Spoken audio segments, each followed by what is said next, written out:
പ്രിയപ്പെട്ട സഹോദരി സഹോദരന്മാരെ, നിങ്ങൾക്ക് എൻ്റെ വിനീതമായ നമസ്കാരം. ഇന്ന് നമ്മൾ ചർച്ച ചെയ്യുന്നത് ദാജിയുടെ ഏറ്റവും പുതിയ പുസ്തകമാണ്, ഹാർട്ട്ഫുൾനെസ് വേ ബുക്ക് 2 എന്ന് പറഞ്ഞിട്ട്. ഇത് ഹാർട്ട്ഫുൾനെസ് വേ എന്ന് പറഞ്ഞിട്ട് മുമ്പ് ഒരു പുസ്തകം ഇറങ്ങിയിട്ടുണ്ടായിരുന്നു. അതിൻ്റെ രണ്ടാമത്തെ വോള്യം മാതിരിയാണ് എഴുതിയിട്ടുള്ളത്. പിന്നെ മറ്റൊരു രീതിയിൽ പറഞ്ഞാൽ നമ്മുടെ ബാബുജി മഹാരാജിൻ്റെ സത്യോദയം എന്ന പുസ്തകത്തിൻ്റെ ഒരു പരിഷ്കരിച്ച പതിപ്പാന്ന് പറയാം. അപ്പോൾ ഇതിലേറ്റവും നമ്മളെല്ലാവരും നമ്മളെ ബെഡ്റൂമിൽ സൂക്ഷിച്ച് ചുരുങ്ങിയ വർഷം കിടക്കാൻ നേരത്തെങ്കിലും കുറച്ച് നേരം ഇത് വായിച്ച് നമ്മൾ പ്രാർത്ഥനാ ധ്യാനം ചെയ്യുകയാണെങ്കിൽ അന്ന് വായിച്ച കാര്യങ്ങൾ നമ്മുടെ ഉള്ളിലേക്ക് അലിഞ്ഞു ചേരാനുള്ള സാധ്യതയുണ്ട്. ദാജി തന്നെ ഇത് വായിക്കേണ്ട രീതി പറയുന്നുണ്ട്. അദ്ദേഹം പറയുന്നത് ഒരു ചോദ്യം ഒരു ഉത്തരം മാത്രം ഒരു ദിവസം വായിക്കണ്ടു. എന്നിട്ടിത് വായിക്കാനുള്ളതല്ല, നമുക്കിത് അബ്സോർബ് ചെയ്യാനുള്ള, നമ്മളിൽ സ്വാംശീകരിക്കണം ഈ പുസ്തകത്തിൻ്റെ അന്തസ്സത്ത എന്നാണ് അദ്ദേഹം പറയുന്നത്. അപ്പോൾ ഇതിലേറ്റവും ആകർഷകമായിട്ടുള്ളത് ഇത് എഴുതിയിട്ടുള്ള രീതിയാണ്. ഇത് ഗുരു ശിഷ്യ സംവാദം പോലെ ചോദ്യോത്തരങ്ങളായിട്ടാണ് ഇത് എഴുതിയിട്ടുള്ളത്. അപ്പം അദ്ദേഹത്തിനോട് പല ഇൻ്റർവ്യൂകളിലും ഇൻ്റർവ്യൂ ചെയ്യുന്ന ആൾ ചോദിക്കുക, ദാജി എന്തുകൊണ്ടാണ് ഈ ഒരു സ്റ്റൈലിൽ ഇത് എഴുതിയിട്ടുള്ളത്, അതായത് സംവാദത്തിൻ്റെ രൂപത്തിൽ, ഗുരു ശിഷ്യ സംവാദത്തിൻ്റെ രൂപത്തിൽ, ചോദ്യോത്തര രൂപത്തിൽ എന്താണ് അങ്ങ് ഇത് എഴുതാൻ കാരണം എന്ന് ചോദിച്ചപ്പോൾ അദ്ദേഹം തന്നെ അതിന് മറുപടി പറയുന്നുണ്ട്. ആ രീതിയിൽ എഴുതാനായിരുന്നു ഗുരുപരമ്പരയുടെ നിർദ്ദേശം എന്നാണ്. അപ്പോൾ പ്രകാശിത ലോകത്തിലുള്ള ഗുരുപരമ്പരയുടെ നിർദ്ദേശം അനുസരിച്ചാണ് അദ്ദേഹം പ്രവർത്തിക്കുന്നതെന്ന് അദ്ദേഹം ഒരിക്കൽ കൂടി പറയുകയാണ്. അതോടൊപ്പം തന്നെ അദ്ദേഹത്തിൻ്റെ ഉള്ളിൽ നിന്നുള്ള പ്രചോദനം, അതും ഈ രീതിയിൽ ഈ പുസ്തകം എഴുതുക എന്നുള്ളതായിരുന്നു എന്ന് പറയേണ്ടത്. അങ്ങനെയാണ് ഈ പുസ്തകത്തിൻ്റെ പ്രകാശനം. അപ്പോൾ നമുക്കറിയാം, ഈ ഗുരുശിഷ്യ സംവാദം എന്ന് പറയുന്നത് പ്രാചീന കാലത്ത് തന്നെ ഉണ്ടായിരുന്ന രീതിയാണ്. ഉപനിഷത്തുകൾ മുഴുവൻ അങ്ങനെയാണ് എഴുതപ്പെട്ടിട്ടുള്ളത്. ഗുരുവിനോട് ശിഷ്യന്മാർ ചോദ്യങ്ങൾ ചോദിക്കുന്ന രീതിയിലാണ്. എല്ലാ ഉപനിഷത്തുകളും ആ രീതിയിലാണ് എഴുതപ്പെട്ടിട്ടുള്ളത്. അപ്പോൾ ഭാരതത്തിൻ്റെ ആത്മീയ പാരമ്പര്യം തന്നെ ഗുരുശിഷ്യ സംവാദത്തിലാണ്. ഭഗവത്ഗീത, അർജുനനും ശ്രീകൃഷ്ണനും തമ്മിലുള്ള സംവാദം, അഷ്ടാവക്ര ഗീത, അഷ്ടാവക്ര മഹർഷിയും ജനക മഹാരാജാവും തമ്മിലുള്ള യോഗവാസിഷ്ടം, ശ്രീരാമനും വസിഷ്ഠ മഹർഷിയും തമ്മിലുള്ള, അപ്പോൾ എല്ലാ ഈ പ്രാചീനമായിട്ടുള്ള ആത്മീയമായ വിവേകവും ഈ ഗുരുശിഷ്യ സംവാദ രൂപത്തിലാണ് എഴുതിയിട്ടുള്ളത്, പ്രത്യേകിച്ച് ഉപനിഷത്തുകൾ. അതെന്തുകൊണ്ടത് എന്ന് വെച്ചാൽ, ഉപനിഷത്ത് എന്ന് പറയുന്നത് തന്നെ നമ്മൾ ഉപവാസം, ഉപനിഷത്ത് എന്നൊക്കെ പറഞ്ഞാൽ അടുത്തിരിക്കുക എന്നർത്ഥം. ഉപവാസം എന്ന് പറഞ്ഞാൽ ഈശ്വരൻ്റെ അടുത്തിരിക്കുക എന്നർത്ഥം. അപ്പോൾ ഉപവാസം നമ്മൾ സാധാരണ ഭക്ഷണം കഴിക്കാതിരിക്കുകയല്ല. അപ്പോൾ ഇന്ദ്രിയങ്ങളെ അതിൻ്റെ വിഷയങ്ങളിൽ വ്യാപരിക്കാതിരിക്കുമ്പോൾ അത് നേരെ ഹൃദയത്തിലെ ദിവ്യത്വത്തിൽ പോയിരിക്കുക. അതാണ് ഈശ്വരനോട് അടുത്തിരിക്കുക ഉപവാസം എന്നുള്ളതുകൊണ്ട് ഉദ്ദേശിക്കുന്നത്. അപ്പോൾ ഉപനിഷത്ത് എന്ന് പറഞ്ഞു കഴിഞ്ഞാൽ അടുത്തിരുന്ന് പഠിക്കുക എന്നാണ്, ഈശ്വരൻ്റെ അടുത്തിരുന്ന് പഠിക്കുക എന്നുള്ള അർത്ഥത്തിലാണ്. അപ്പോൾ ഈ ഉപനിഷത്തുകളൊക്കെ ശ്രദ്ധിച്ചു കഴിഞ്ഞാൽ അതിലൊക്കെ ഈ രീതിയാണ് അവലംബിച്ചിട്ടുള്ളതെന്ന് നമുക്ക് കാണാൻ കഴിയും. അപ്പോൾ ഈശ്വരൻ്റെ അടുത്തിരിക്കുക അല്ലെങ്കിൽ ഗുരുവിൻ്റെ അടുത്തിരുന്ന് പഠിക്കുക എന്നുള്ളതുകൊണ്ട് എന്താ ഉദ്ദേശിക്കുന്നത്? നമ്മൾ ഈ പ്രപഞ്ചത്തിലെ എല്ലാ സൃഷ്ടികളും നോക്കിക്കഴിഞ്ഞാൽ അതിന് ചലിക്കുന്നൊരു ബാഹ്യം കാണാം, നിശ്ചലമായിട്ടുള്ളൊരു കേന്ദ്രബിന്ദു ഉണ്ടാവുക. ഇങ്ങനെയാണ് എല്ലാ സൃഷ്ടികളും. പ്രകൃതി പുരുഷൻ നമ്മളതിനെ പറയണത് അതുകൊണ്ടാണ്. പുരുഷൻ എന്ന് പറഞ്ഞാൽ ആന്തരികമായിട്ട് നിശ്ചലമായിരിക്കുന്ന ആത്മാവ്. പ്രകൃതി എന്ന് പറഞ്ഞാൽ അത് ബാഹ്യമായിട്ട് പ്രകടമാകുന്ന ചലിക്കുന്ന ബാഹ്യം എന്നാണ്. അപ്പോൾ നമ്മുടെ ബോധം ബാഹ്യമായിട്ടുള്ള സംഗതിയിലാണെങ്കിൽ എല്ലാം അസ്വസ്ഥമായിട്ട് നമ്മൾ പ്രപഞ്ചം കാണുക, എല്ലാ ആക്രമവും അനീതി അസ്വസ്ഥത എന്ന് തോന്നുന്നു. നേരെ മറിച്ച് ബോധം നമ്മുടെ കേന്ദ്രത്തിലേക്ക് ഷിഫ്റ്റ് ചെയ്ത് കഴിഞ്ഞാൽ എല്ലാം നിശ്ചലാണ്, എല്ലാം ക്രമവും നീതിയായിട്ട് പോകണമെന്നാണ്. അപ്പോൾ ബോധത്തിനെ ഈ അസ്വസ്ഥമായ ബാഹ്യത്തിൽ നിന്ന് നിശ്ചലമായ കേന്ദ്രത്തിലേക്ക് കൊണ്ടുപോകുന്ന രീതി ആയതുകൊണ്ടാണ് ഉപനിഷത്ത് എന്ന് പറയുന്നത്. എല്ലാ ഉപനിഷത്തുകളിലും ഈ ഒരേ തത്വം തന്നെയാണ് പറഞ്ഞുകൊണ്ടിരിക്കുന്നത്. അപ്പോൾ കേന്ദ്രത്തിലേക്ക് അടുക്കുന്നതോറും അതാണ് ഗുരുവിനോട് അടുക്കുക അല്ലെങ്കിൽ ഈശ്വരനോട് അടുക്കുക എന്ന് പറയുന്നത്. അപ്പോൾ ബാഹ്യമായ അവസ്ഥയിൽ നിന്നുകൊണ്ട്, ചഞ്ചലമായ ബോധത്തിൻ്റെ അവസ്ഥയിൽ നിന്നുകൊണ്ട് ശിഷ്യൻ ഓരോരോ ചോദ്യങ്ങളായി ചോദിച്ച് സാവധാനം ആന്തരികമായ വലയങ്ങളിലേക്ക് പോയി കേന്ദ്രബിന്ദുവിനോട് അടുക്കുക. ഇതാണ് ഉപനിഷത്തിൻ്റെ സാരാംശം. എല്ലാ ഉപനിഷത്തുകളും ഈ രീതിയിൽ എഴുതപ്പെട്ടിട്ടുള്ളത്. ഈ പുസ്തകവും അതുപോലെയാണ്. അപ്പോൾ ഇതാണ് ഇതിൻ്റെ അവതരണ രീതി. അത് വളരെ മനോഹരമായിട്ടാണ് ചെയ്തിരിക്കുന്നത്. ഈ ബാബുജി മഹാരാജിൻ്റെ സത്യോദയ, അതാണ് ആദ്യം വന്ന പുസ്തകം. അതിൽ നമ്മൾ വായിച്ചു കഴിഞ്ഞാൽ മിക്കവാറും നമ്മൾ ആത്മീയത തുടങ്ങുമ്പോൾ അദ്ദേഹത്തിൻ്റെ ആ പുസ്തകം വായിക്കാം. ആ പുസ്തകം നമുക്ക് കണ്ടു കഴിഞ്ഞാൽ അതിൽ തുടങ്ങുന്നത് തന്നെ ലോകത്തിൻ്റെ ഇപ്പോഴത്തെ അവസ്ഥയെക്കുറിച്ചാണ് ബാബുജി മഹാരാജ് പറഞ്ഞു തുടങ്ങുന്നത്. അത് കഴിഞ്ഞിട്ട് അദ്ദേഹം തത്വചിന്താപരമായിട്ട് ഈശ്വരാന്വേഷണം, മനുഷ്യൻ്റെ ഈശ്വരാന്വേഷണത്തെക്കുറിച്ച് പറയുന്നു തുടക്കം മുതലുള്ളത്. അത് കഴിഞ്ഞിട്ട് അദ്ദേഹം ഇന്നത്തെ മതത്തിൻ്റെ അവസ്ഥ എന്താണെന്ന് പറയും. മതം, റിലീജിയൻ എന്ന് പറയുന്നത് റീകണക്റ്റ്, ജീവാത്മാവിനെ പരമാത്മാവിനോട് ചേർക്കുക എന്നുള്ള ഉദ്ദേശത്തിലാണ് വന്നതെങ്കിലും ഇന്ന് ആ ഉദ്ദേശമൊക്കെ മാറിയത് സർക്കാർ ഓഫീസ് പോലെ അഴിമതിയുടെ കൂത്തരങ്ങായിട്ട് മാറി. അപ്പം അതിൻ്റെ ഉദ്ദേശം വിഫലമായി. ഉദ്ദേശം കണക്ട് ചെയ്യാനായിരുന്നു. എല്ലാ മതത്തിൻ്റെ ഉദ്ദേശം റിലീജിയൻ എന്ന് റീകണക്ട് എന്നാണ്. ലിഗാറ്, ലിഗ്മെൻറ്റ് എന്നൊക്കെയുള്ള വാക്കുന്ന അത് വന്നു വീണ്ടും കണക്ട് ചെയ്യാന്ന്. അപ്പോൾ അതാണ് ഇന്നത്തെ മതത്തിൻ്റെ അവസ്ഥ. പിന്നെ അടുത്ത പടിയായിട്ട് ബാബുജി മഹാരാജ് എന്തായിരിക്കണം മാനവരാശിയുടെ യഥാർത്ഥ ലക്ഷ്യം എന്ന് പറയും. പിന്നെ ആ ലക്ഷ്യം നേടിയെടുക്കാനുള്ള സാധനകളും ഉപായങ്ങളും പറയും. ഈ രീതിയിൽ വിശദമായ രീതിയിലാണ് അത് എഴുതിയിട്ടുള്ളത്. അപ്പോൾ അത് നോക്കിക്കഴിഞ്ഞാൽ ഉപനിഷത്ത് രീതി തന്നെയാണത്. ഇന്നത്തെ അവസ്ഥ പറഞ്ഞ് പതുക്കെ പതുക്കെ പതുക്കെ നമ്മളെ ലക്ഷ്യത്തോട് അടുപ്പിക്കുക, അതിൻ്റെ സാധനങ്ങളും ഉപായങ്ങളും രീതി. പക്ഷെ ഇത് പഴയ രീതിയിലാണ് അദ്ദേഹം അത് എഴുതിയിട്ടുള്ളതെന്ന് അർത്ഥം. ഇപ്പോൾ പറഞ്ഞു ഈ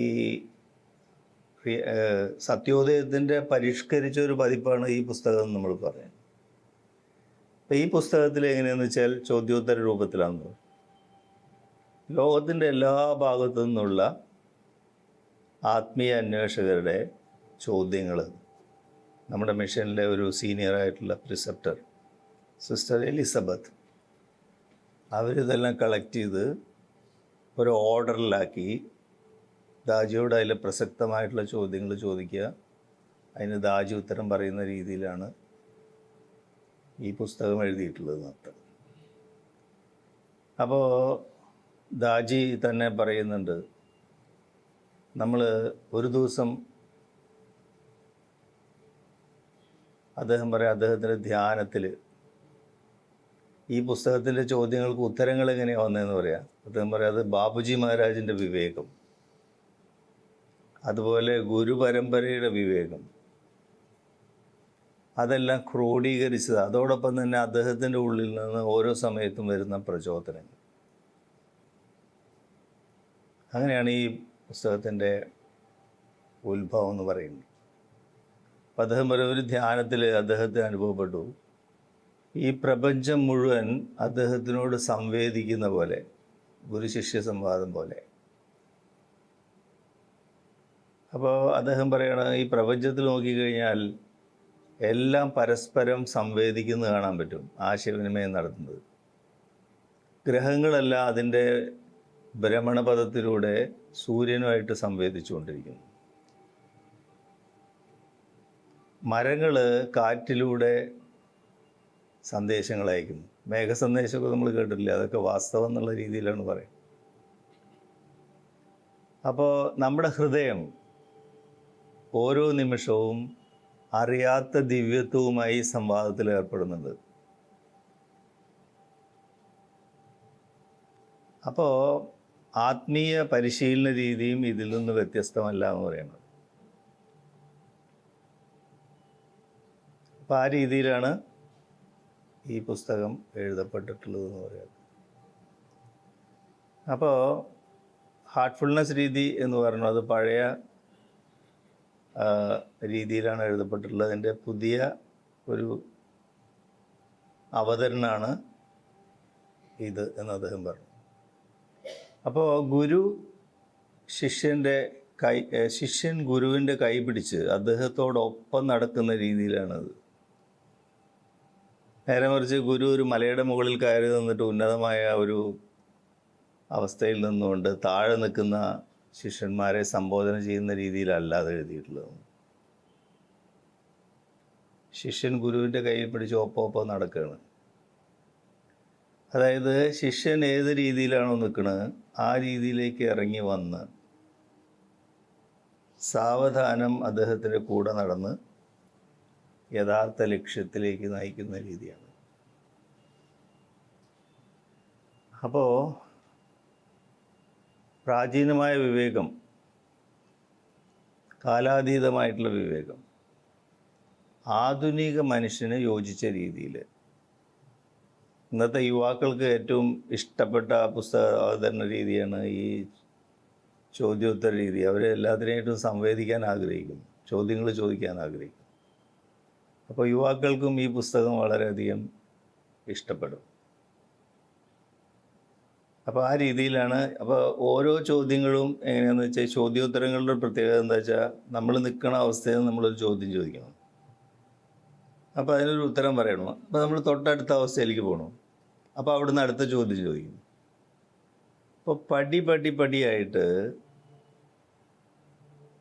കാലാതീതമായ ജ്ഞാനം അനാവരണം ചെയ്യുന്ന രീതിയാണ് ഈ പുസ്തകത്തിൽ നമുക്ക് കാണാൻ കഴിയുക. അത് മഹത്തായ രീതിയാണ്. നമ്മളെല്ലാവരും ഈ പുസ്തകം വാങ്ങി നമ്മൾ സൂക്ഷിച്ചു വെച്ച് അതിലെ ഓരോ ചോദ്യം ഒരു ഉത്തരവും അത് മാത്രം മതി. നമ്മൾ നോവൽ വായിക്കുന്ന പോലെ ഇത് വായിക്കാൻ സാധ്യമല്ല.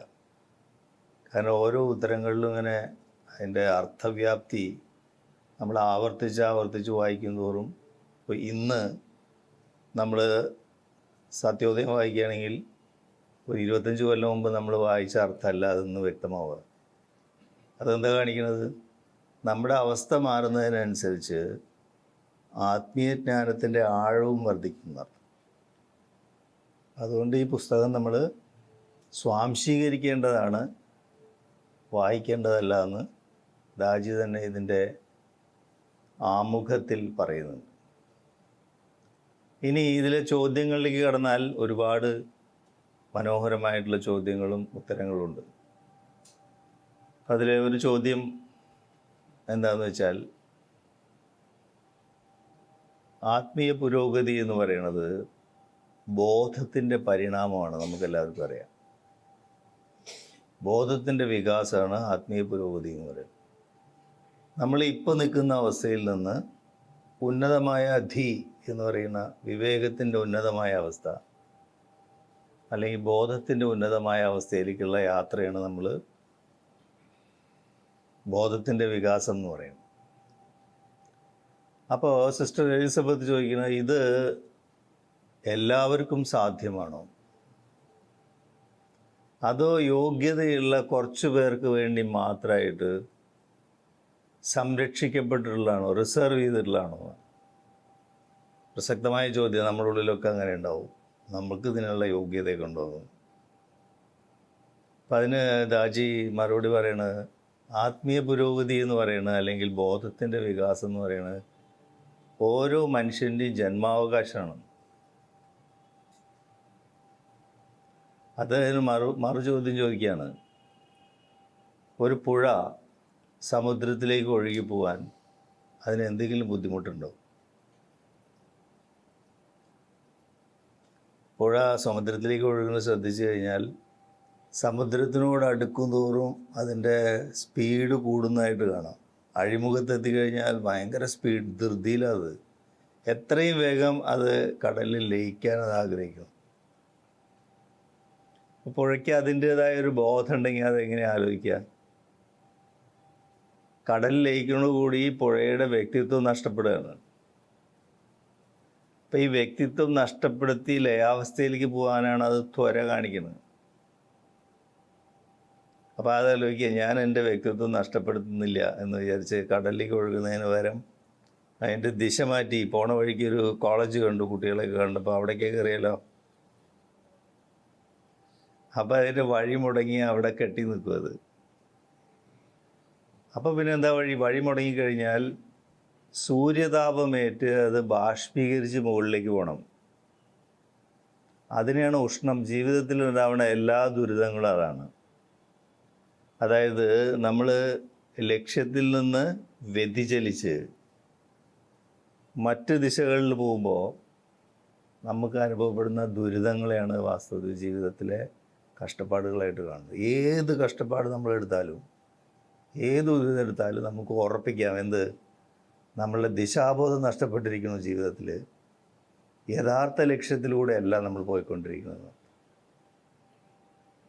അത് പ്രകൃതിയിലെ പുഴയ്ക്ക് ഒരു തലച്ചോറില്ലെങ്കിൽ അത് വളരെ വ്യക്തമായിട്ട് നമുക്ക് കാണിച്ചു തരും, ഇതാണ് അതിൻ്റെ ഡയറക്ഷൻ എന്ന്.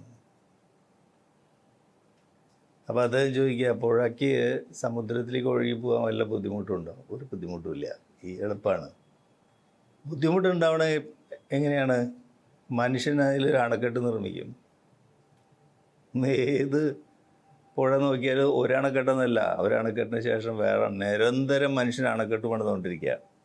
ഇപ്പം എല്ലാത്തിനും തടസ്സം സൃഷ്ടിക്കുന്നത് മനുഷ്യൻ്റെ സ്വഭാവമായി മാറിയതുകൊണ്ട് പുഴയും ഒഴുകാൻ സമ്മതിക്കില്ല. അപ്പോൾ അദ്ദേഹം പറയണത് അതല്ലെങ്കിൽ അത് സ്വാഭാവികമായിട്ട് ഒഴുകിപ്പോകും.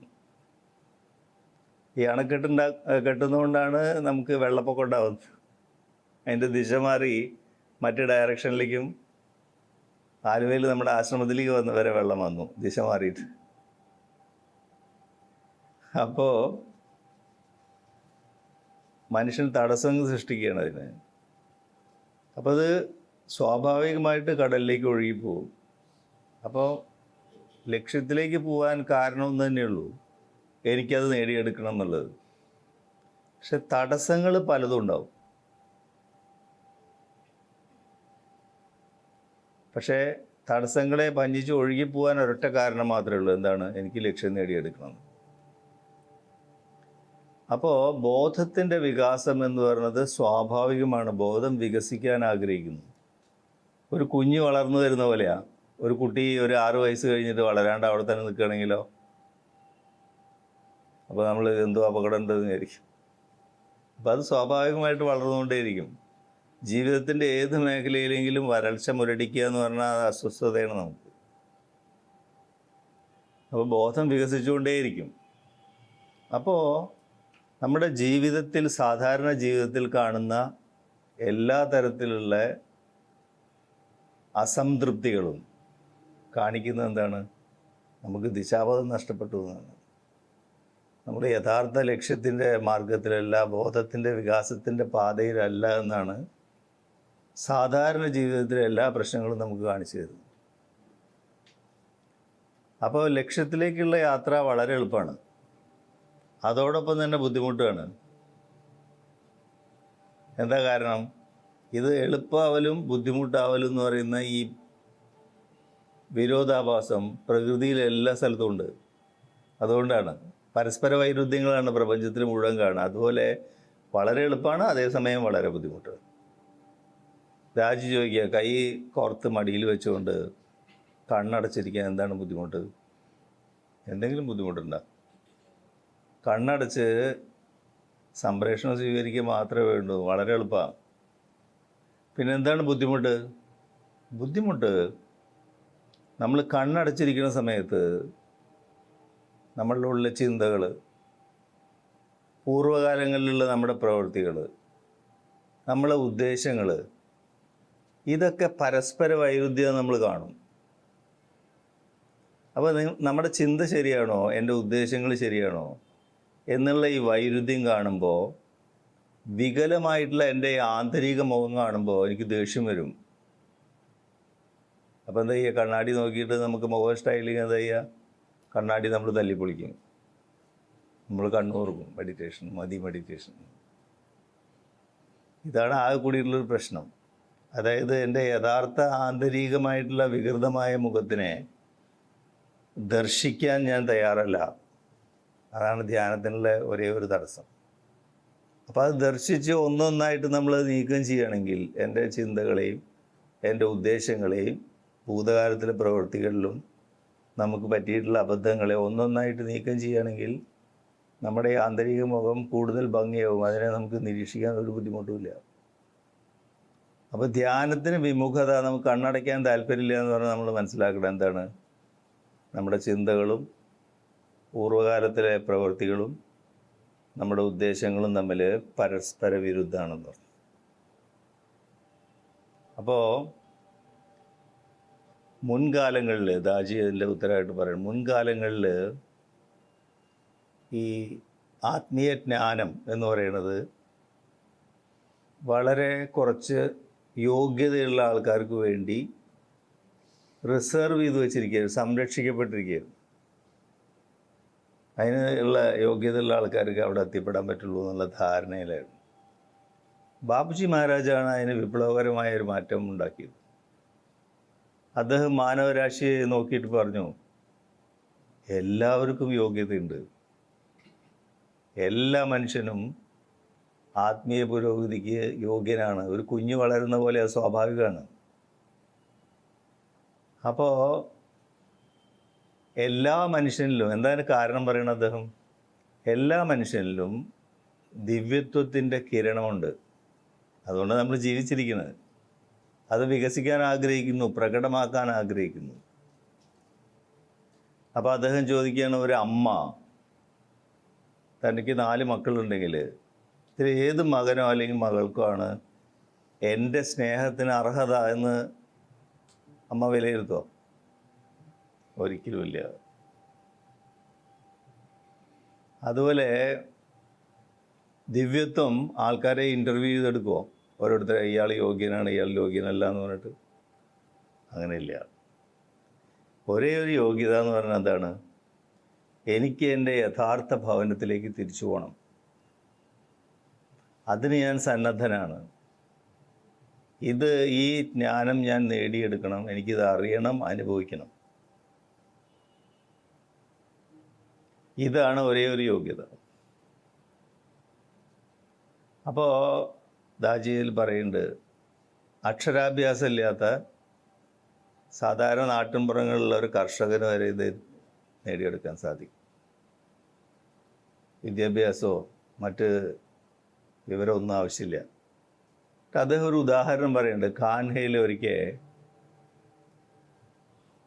ഉത്തരേന്ത്യയിൽ നിന്ന് കുറച്ച് സ്ത്രീകൾ അവിടെ ബിൽഡിംഗ് പണി നടക്കുന്ന സമയത്ത് അവിടെ വോളണ്ടറി വർക്ക് ചെയ്യാൻ വേണ്ടിയിട്ട് വന്നു. 12 പേര് സ്ത്രീകൾ, നോർത്ത് ഇന്ത്യയിലെ സ്ത്രീകൾ, അക്ഷരാഭ്യാസമൊന്നുമില്ല അവർക്ക്, പണിയെടുക്കാൻ വേണ്ടി വന്നതാണ് അവർ.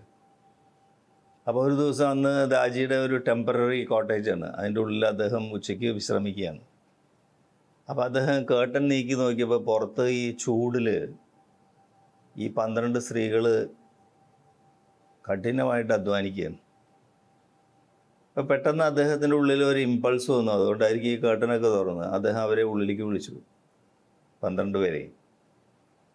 അപ്പോൾ തന്നെ അദ്ദേഹത്തിന് തോന്നി, എനിക്ക് ഇവർക്കൊരു സിറ്റിംഗ് കൊടുക്കണം. അപ്പോൾ അദ്ദേഹത്തിൻ്റെ ബെഡ്റൂമിലേക്ക് അവരെ വിളിച്ചിരുത്തിയിട്ട് നമുക്കൊരു സിറ്റിംഗ് ആവാമെന്ന് പറഞ്ഞ് സിറ്റിംഗ് സ്റ്റാർട്ട് ചെയ്തു. അപ്പോൾ അദ്ദേഹം പറയണ എന്താ സംഭവിച്ചു? ഏതാനും നിമിഷങ്ങൾ കൊണ്ട് സിറ്റിംഗ് തുടങ്ങി. ഏതാനും നിമിഷങ്ങൾക്കകം ഇവർ ഉന്നതമായ ആധ്യാത്മിക നിലയിലേക്ക് ഇവരെ എല്ലാവരും കണ്ണടച്ച് തുറക്കുമ്പോഴേക്കും ഉയരുന്ന മാതിരി ഇദ്ദേഹത്തിന് അനുഭവപ്പെട്ടു. അത് അദ്ദേഹത്തിൽ വളരെ അത്ഭുതം ഉണ്ടാക്കി. അതാണ് അദ്ദേഹം പറയുന്നത്. അതായത് ഇതിന് അക്ഷരാഭ്യാസം വേണ്ട, ഒരു യോഗ്യതയും വേണ്ട. എന്താണ്, എനിക്ക് പുരോഗമിക്കണം, അല്ലെങ്കിൽ എൻ്റെ യഥാർത്ഥ ഭവനത്തിലേക്ക് തിരിച്ചു പോകണം എന്നുള്ള സന്നദ്ധത മാത്രമേ ആവശ്യമുള്ളൂ. അപ്പോൾ അദ്ദേഹം പറയുന്നത്, ഞാൻ മുൻകൂട്ടി തയ്യാറാക്കപ്പെട്ട ആളാണ് എന്നത് ഒരു യോഗ്യതയല്ല. ചെല്ലു പറയില്ലേ, ഞാൻ ആത്മീയമായിട്ടുള്ള പാരമ്പര്യമുള്ള ആളാണ്, അപ്പോൾ ഇതിനൊക്കെ പറ്റിയ ആളാണ്. അതൊരു മുൻകൂട്ടി യോഗ്യതയല്ല ആത്മീയതയിൽ, പ്രത്യേകിച്ച് ഹാർട്ട്ഫുൾനെസ്സിൽ. പക്ഷേ ലക്ഷ്യത്തിലേക്ക് കുതിക്കാൻ ഈ തയ്യാറെടുപ്പും സന്നദ്ധതയും അനിവാര്യമാണ്. ആത്മീയതയിൽ വരാൻ അതിൻ്റെ ആവശ്യമില്ല. പരിശീലനമാണ് നമുക്ക് സന്നദ്ധത തരുന്നത്, നമ്മളെ തയ്യാറാക്കുന്നത്. അത് നമ്മൾ മറന്നു പോകരുത്. പരിശീലനത്തിൻ്റെ അഭാവത്തിൽ നമുക്ക് സന്നദ്ധത വളരില്ല. പടിപടിയായിട്ട് ഈ തയ്യാറെടുപ്പും സന്നദ്ധതയും വളരേണ്ടതുണ്ട്. പരിശീലിക്കുമ്പോൾ എന്താ ഉണ്ടാവുക, അതൊന്ന് നമുക്ക് ബോധ്യം വരുമ്പോൾ നമ്മൾക്ക് വിശ്വാസം വരാമോ. അപ്പോൾ ധ്യാനത്തിൻ്റെ ഡെഫിനേഷൻ ദാജി പറയില്ലേ, ധ്യാനം എന്നുള്ളതിനും ദാജി വിപ്ലവകരമായിട്ടുള്ളൊരു ഡെഫിനേഷനാണ് പറഞ്ഞത്. ധ്യാൻ എന്ന് പറഞ്ഞാൽ ധീ പ്ലസ് യാൻ എന്ന് പറയുന്നത്. ധീ എന്ന് പറഞ്ഞാൽ ബോധത്തിൻ്റെ ഉന്നതമായ അവസ്ഥ, അല്ലെങ്കിൽ വിവേകത്തിൻ്റെ ഉന്നതമായ അവസ്ഥ, നമ്മൾ എത്തിച്ചേരേണ്ട അവസ്ഥ. യാൻ എന്ന് പറഞ്ഞാൽ അതിലേക്ക് നമ്മളെ വഹിച്ചു കൊണ്ടുപോകുന്ന വാഹനം. അതാണ് ധ്യാൻ എന്നുള്ള സംസ്കൃത വാക്കിനർത്ഥം. അപ്പോൾ ഉന്നതമായ അവസ്ഥ, അവിടേക്ക് വഹിച്ചു കൊണ്ടുപോകുന്ന വാഹനം. ഈ വാഹനത്തിന് ഇന്ധനം ആവശ്യമാണ്. ഇതിൻ്റെ ഇന്ധനമാണ് എന്ത്, സംപ്രേഷണം, അല്ലെങ്കിൽ ട്രാൻസ്മിഷൻ, അല്ലെങ്കിൽ പ്രാണാഹുതി എന്ന് പറയുന്നത്. അപ്പോൾ പ്രാണാഹുതിയുടെ സഹായത്തോടു കൂടി മാത്രമേ നമുക്ക് 1 ഇഞ്ച് മുന്നോട്ട് പോകാൻ പറ്റുള്ളൂ. നമ്മൾ സന്നദ്ധനാണെങ്കിലും. പ്രാണാഹുതിയുടെ ഉറവിടം എന്ന് പറയുന്നത് എന്താണ്, ഗുരുവാണ്. അപ്പോൾ ഗുരു ഇല്ലാതെ, പ്രാണാഹുതി ഇല്ലാതെ ആധ്യാത്മിക പുരോഗതിയിൽ, അല്ലെങ്കിൽ ആധ്യാത്മികതയുടെ മാർഗത്തിൽ 1 ഇഞ്ച് പോലും നമുക്ക് മുന്നോട്ട് പോകാൻ സാധ്യമല്ല. അപ്പം അദ്ദേഹം പറയണത് എന്താണ് ഇതിൻ്റെ ഫോർമുല, നമുക്ക് താല്പര്യം വേണം. അതാണ് തുടക്കം, ഇൻട്രസ്റ്റ്, താല്പര്യം. അടുത്തത് പരിശീലനമാണ്. പരിശീലിക്കാൻ ഞാൻ തയ്യാറാണ്, അല്ലെങ്കിൽ തൽപരനാണ്. അപ്പം ആദ്യം താല്പര്യം, പിന്നീട് പരിശീലനം. പരിശീലനത്തിൽ നിന്ന് നമുക്ക് കിട്ടുന്ന അനുഭവം കൊണ്ട് നമുക്ക് വിശ്വാസം വരും. പിന്നീടാണ് വിശ്വാസം വരുന്നത്. ആ വിശ്വാസം വീണ്ടും ശക്തമായ രീതിയിൽ പരിശീലിക്കാൻ നമ്മളെ പ്രേരിപ്പിക്കും. അപ്പോൾ താല്പര്യം, പരിശീലനം, വിശ്വാസം, ഇതാണ് ഇതിൻ്റെ ഫോർമുല. പക്ഷെ മതത്തിൻ്റെ രീതി നേരെ തിരിച്ചാണ്. അവരാദ്യം എന്താ പറയുക, ആദ്യം വിശ്വാസം വേണമെന്ന് പറയും, പിന്നെ പരിശീലനം, പിന്നെയാണ് താല്പര്യം. അപ്പം നേരെ തിരിച്ചാണത്. ആത്മീയത രീതി എന്താണ്, ആദ്യം നമുക്ക് താല്പര്യം, പിന്നെ പരിശീലനം, പിന്നെ വിശ്വാസം. ഇനി ഈ പാതയിൽ നമുക്ക് വരാവുന്ന ഏറ്റവും വലിയൊരു തടസ്സം എന്താണെന്ന് വെച്ചാൽ, നമ്മൾ നേരത്തെ പറഞ്ഞാണ്, ഞാൻ ഒരു ലൗകികനായ സാധാരണ ഗൃഹസ്ഥാശ്രമിയാണ്, സാധാരണക്കാരനാണ്, എനിക്ക് ഈ പുരോഗതി സാധ്യമല്ല. എല്ലാം പറയാം, നമ്മൾ ലൗകികരായിട്ടുള്ള സാധാരണ ആത്മാക്കളാണ്, നമുക്ക് എന്ത് ആത്മീയ പുരോഗതി. അപ്പോഴാണ് ബാബുജി മഹാരാജ് ഈ ശക്തമായിട്ടുള്ള പ്രസ്താവന പറയുന്നത്, ഇത് സാധാരണക്കാരനായിട്ടുള്ള ഗൃഹസ്ഥാശ്രമിക്ക് വേണ്ടി പ്രത്യേകം തയ്യാറാക്കപ്പെട്ട പദ്ധതിയാണ് ഹാർട്ട്ഫുൾനെസ്. അപ്പോൾ അത് നമ്മുടെ ജന്മാവകാശമാണ്. ഈ ജന്മത്തിൽ തന്നെ നമ്മളത് നേടിയെടുക്കണം. ഒരു ജന്മം കൊണ്ട് തന്നെ പ്രാണാഹുതിയുടെ സഹായത്താൽ, ഗുരുവിൻ്റെ സഹായത്താൽ നേടിയെടുക്കാൻ കഴിയും. ഈ ജന്മത്തിൽ തന്നെ അത് നേടിയെടുക്കുക എന്നുള്ളത് നമ്മുടെ ജന്മാവകാശമാണ്. എപ്പോൾ അതിൽ നിന്ന് നമ്മൾ വ്യതിചലിക്കുന്നു, അപ്പോഴാണ് നമ്മൾ സാധാരണ ജീവിതത്തിൽ കാണുന്ന എല്ലാ തരത്തിലുള്ള ദുരിതങ്ങളും അനുഭവിക്കും. പുഴ വഴി മാറി ഒഴുകുന്ന പോലെ. ഇതായാലും പ്രസക്തമായിട്ടുള്ള ഒരു ചോദ്യത്തിന് ഉത്തരമായിട്ട് ദാജി പറയുന്നു, ഇതുപോലെ അനേകം ചോദ്യോത്തരങ്ങളുടെ ഒരു പരമ്പരയാണ് ഈ പുസ്തകം. ഓരോ ചോദ്യം ഇപ്പോൾ ഇംഗ്ലീഷിലാണ് അവൈലബിൾ ആയിട്ടുള്ള, അടുത്ത് തന്നെ മലയാളത്തിൽ വരും. ഇംഗ്ലീഷിൽ വായിച്ച് മനസ്സിലാക്കാൻ കഴിയുന്നവരൊക്കെ ഇത് വായിച്ച് നമ്മുടെ ബെഡ്റൂമിൽ സൂക്ഷിക്കുക. ഇപ്പോൾ തുടർച്ചയായി ഇനി അടുത്ത ചർച്ചകളിൽ നമ്മൾ മറ്റ് ചോദ്യങ്ങളിലേക്ക് കടക്കാം. Thank you. നമസ്കാരം.